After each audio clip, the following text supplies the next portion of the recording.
You may remain standing. You can sit down. I'm in that kind of a mood today, so be careful. So there are 4 things we need to know this morning to get the sermon going, and here are the 4 things. First of all, I want to begin by asking you a question, because you know me, I like to have interactive homilies, right? So I'm going to ask you a question that you want to entertain both seriously and joyfully. Second thing, I'm going to offer you 2 invitations. And since it is interactive, we will get to choose which one goes first and which one goes second. And then finally, the last invitation will be, I'd like to invite you to take the rest of the homily home and finish it this week, which will make it the longest homily you've ever engaged in, as far as I know. Okay, these are the 4 things to begin the homily. Are you ready? Yes. Let's begin. Serious and joyful question, okay? How many of you have had friends? I guess that was the joyful part. So how many of you have friends today? How many of you know the difference between friends and acquaintances? Oh, yes, Frank said. There's a story waiting to happen. Okay. 3 qualities of a good friend. Tell me what they are.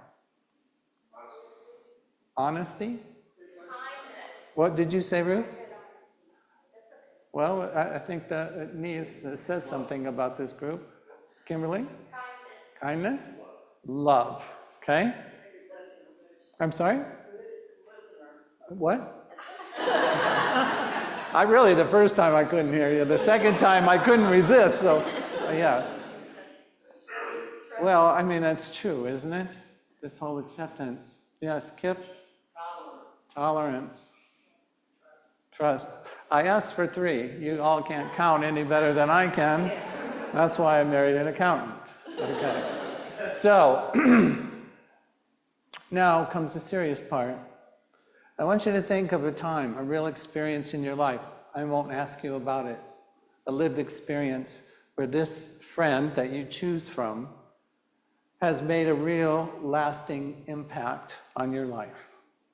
Think about that for a minute. Picture your friend, the time in your life when this happened, and maybe the legacy of this whole experience. How many of you can think of, rather quickly, a time in your life where a friend said a word or did something for you that really made a lasting impact? Go ahead and raise your hand. So we're more Pentecostal than you like to think. Okay. Hold on to that experience, that real experience and that friend, and let's just set them aside for a minute. Okay. Now, Eric.